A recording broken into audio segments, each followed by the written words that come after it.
आप देख रहे हैं जय भारत टीवी। बसंत पंचमी का मौका है और ये त्यौहार पर्यावरण से सीधे तौर पर जुड़ता है। उत्तराखंड में जो पर्यावरण को लेकर समय समय पर चिंताएं जताई जाती रहती हैं और किस तरह से सरकार विकास और साथ में पर्यावरण का संरक्षण हो, इस पर भी चर्चा होती है। आज विशेष मेहमान हमारे साथ हैं डॉक्टर अनिल जोशी सर। आज बसंत पंचमी के दिन एक कार्यक्रम भी किया है आपने, पर्यावरण से जुड़ता है ये त्यौहार।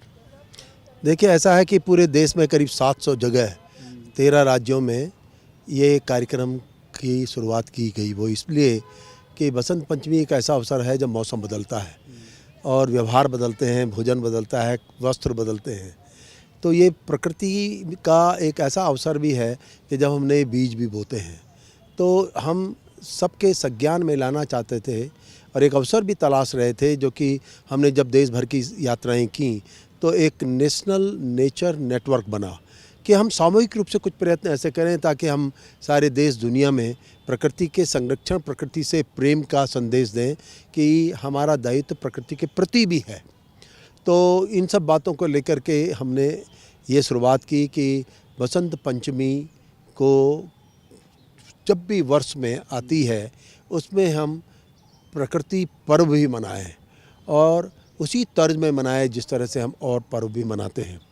तो दुनिया जो देश के कई कोनों में, महाराष्ट्र, बिहार, झारखंड, उत्तर प्रदेश, इलाहाबाद, चित्रकूट, इन सभी जगहों में मनाया जा रहा है। कहीं विद्यालयों में मनाया जा रहा है, कहीं सामाजिक संगठनों के बीच में है, विश्वविद्यालयों में है, रिसर्च इंस्टीट्यूट्स में है।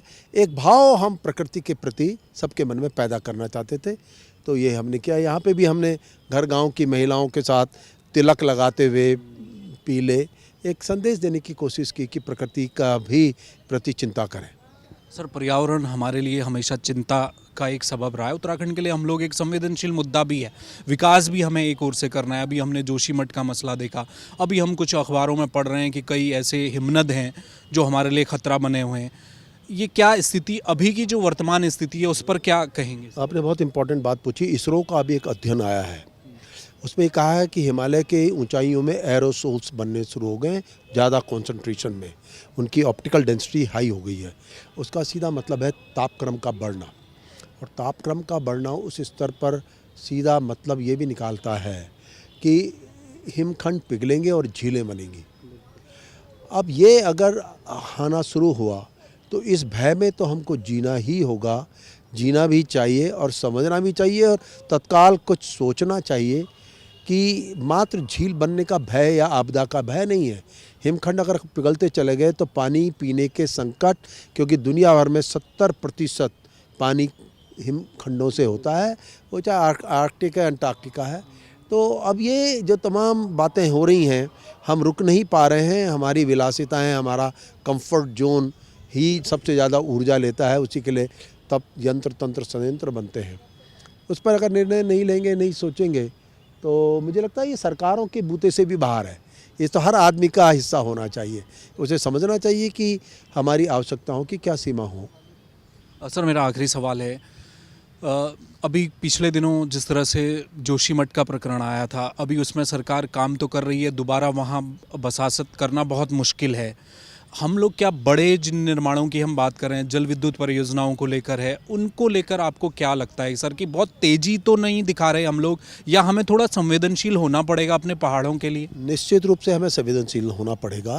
मैं आपके संज्ञान में लाऊं कि मैं बार बार एक बात कहने की कोशिश कर रहा हूं कि 1000 मीटर से ऊपर पूरा क्षेत्र संवेदनशील कई रूप में है। अब चाहे हिमखंडों की बात हो, चाहे आपकी नदियों के उद्गम की जगह हो, इन सब इलाकों में जब प्रकृति ने ही जैसे जैसे ऊपर चढ़ते हो, आदमी का साइज भी छोटा हो जाता है और पेड़ का भी, तो निर्माण कार्यों का भी छोटा हो जाना चाहिए, क्योंकि प्रकृति की तो अनुमति नहीं है, प्रकृति ने खुद वैसा व्यवहार किया है।